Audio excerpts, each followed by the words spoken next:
I'm over 30 years old, and legally, I'm a millennial. However, I've never felt like more of a boomer than seeing this Stanley Cup trend online. Who would have thought that in 2024, the latest internet fad would be buying cups that keep your drink really cold?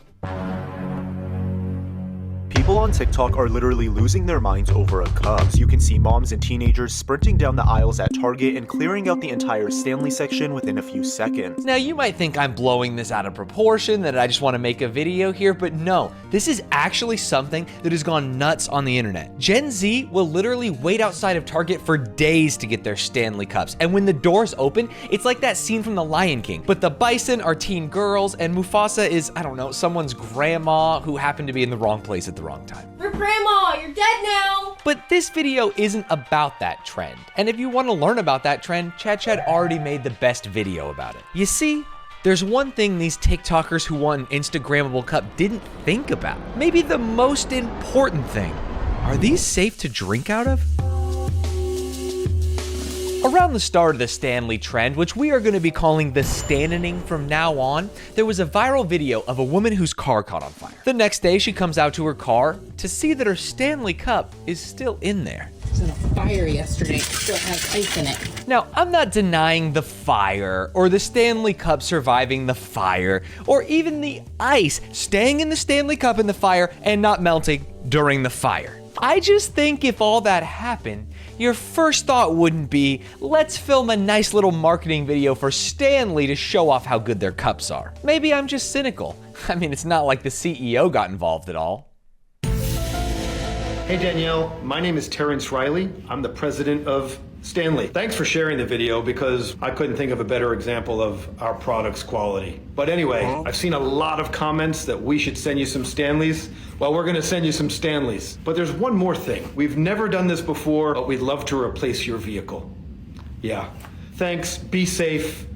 Cheers. I really love the part at the end where he goes, yeah, we'd really love to replace your vehicle, because it is just such an obvious Tim Robinson impression. Yeah, I'd say that would do it. And this is real life. And sure enough, this was great marketing material for him. Not only did everyone want their product because it was cute and had a little handle on the side, now people could see that it actually worked in pretty insane conditions. But something felt off. And I wasn't the only skeptic, because over at the H3 podcast, they actually tested whether the Stanley could survive a fire with the ice intact, and surprise for me, it could. So are we still getting the ice jiggle out there, AB?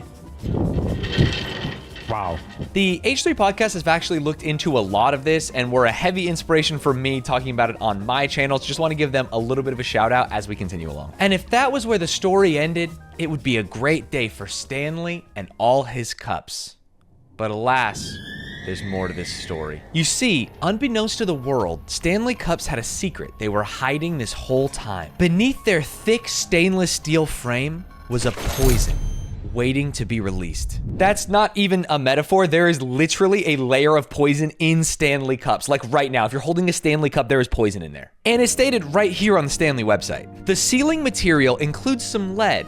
Once sealed, this area is covered with a durable stainless steel layer, making it inaccessible to consumers. Rest assured that no lead is present on the surface of any Stanley product that comes into contact with the consumer, nor the contents of the product. In the rare occurrence the base cap of a product comes off due to ordinary use and exposes the seal, it's eligible for a lifetime warranty. Which is so funny to me. Hey, if our cup broke and you've been drinking lead, we'll just give you another cup. Don't be silly. Hey, I just got this cup and the seal broke and I think I've been consuming lead. No worries, you can have another one for free. I have lead poisoning. Totally hear you, totally understand, totally have a new cup for you. How did the Stanning go from craving these steel cups to uncovering a dark truth? Well, with their popularity, the internet did what it does. Looked into every single facet of this cup's existence, including every scientific test that you can think of. So naturally, one user drilled a hole in the base of their Stanley Cup and did a swab test for lead. Okay, not exactly sane behavior, but how vindicated would you be if you did this? If you actually destroyed your extremely expensive Stanley Cup and it turned out you were right? I feel bad because this lady is gonna be so reinforced in her beliefs that the next conspiracy theory she sees, she is all in on. If the flat earthers get to her, it's over for us. Now, I have a feeling this original user actually knew there was lead in there because they happened to drill into the only part of the Stanley Cup that has lead in it, the circular disc at the base of the cup. I will say that as far as I know, no one has actually got lead poisoning from using a Stanley product, which, considering millions upon millions of people have been drinking from these from years now, it feels like the lead is safely contained. However, that didn't stop everyone on the internet going crazy and doing testing of their own. So we saw the TikTok on the Stanley mugs and how that they apparently have lead in them. So I went upon myself to order a lead test. This is the brand I'm using to test for lead. And so we got the little lead test kit here, little lead test swabs. I'm not a lead expert. I'm doing this just for fun. And if it's this color, it means no lead detected. And then if it goes pink, it says lead detected. Rub it around in here for 30 seconds. Do you want to hear a tongue twister?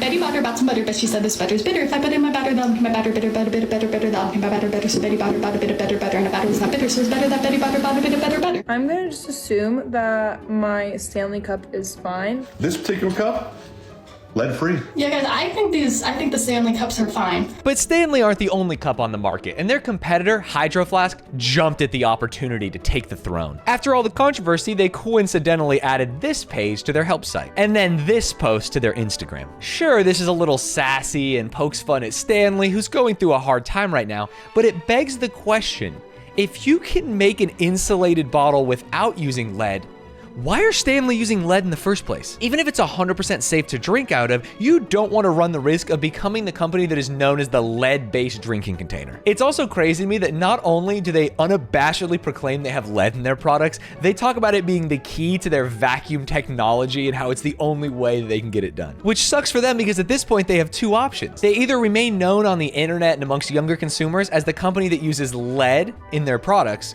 or they take the lead out and maybe their cup doesn't survive the car fire. What does a Stanley Cup change if it doesn't use their proprietary lead-based technology? The uproar from everyone about the lead stanoning is honestly justified in my opinion. Although incredibly unlikely, and I haven't seen any cases of it, there is a chance that the bottle could get damaged and lead could leak out into your drink. Lead poisoning can lead to vomiting, bowel problems, hearing loss, learning problems. And again, while we don't know anyone who's gotten lead poisoning from a Stanley Cup, the CEO has said in an interview that lead would not be able to contaminate drinks unless the stainless steel barrier was removed, and a Stanley spokesperson said it was possible but rare. And if all that can be avoided by just not using lead, it feels like a no-brainer to me. But we're missing something here.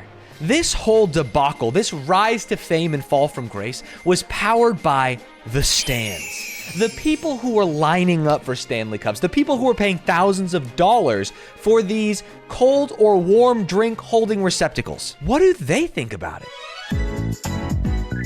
What we're learning is that the part that does have lead solder in it is not exposed to you. You're not like drinking out of that part. So unless this comes off, you are not being exposed to the lead. Because the liquid in your cup does not come in contact with the lead, there is little to no chance of lead exposure.